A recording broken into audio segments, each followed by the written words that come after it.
আমি মাননীয় স্পিকার টিআইবির একটা তথ্য আপনাদেরকে দিচ্ছি। বর্তমান সরকারি দলের যারা নির্বাচনের প্রার্থী হয়েছেন তাদের 59.41% ঋণগ্রস্ত এবং যার বেশিরভাগ হচ্ছে সরকারি দলের। সংসদ সদস্যদের 11,000 কোটি টাকার বেশি ঋণ রয়েছে, যার অধিকাংশই সরকারি দলের। এদের অধিকাংশই ঋণ খেলাপি ছিলেন, নির্বাচনের আগে কিছু টাকা ঋণ দিয়ে পুনঃতফসিল করে নিয়েছেন। এবং বর্তমান যে বাংলাদেশ ব্যাংকের গভর্নর, তার স্পেশালিটিটা কি? তার স্পেশালিটি হচ্ছে এই ঋণ পুনঃতফসিল করা, এটাতে তিনি এক্সপার্ট। ফলে তাকে বাংলাদেশ ব্যাংকের গভর্নর কেন দেওয়া হয়েছে এটা খুব পরিষ্কার মাননীয় স্পিকার।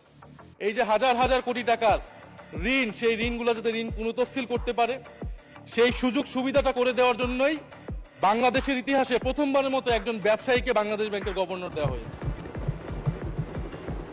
ফলে জাতির সামনে এই জিনিসগুলো পরিষ্কার হয়েছে।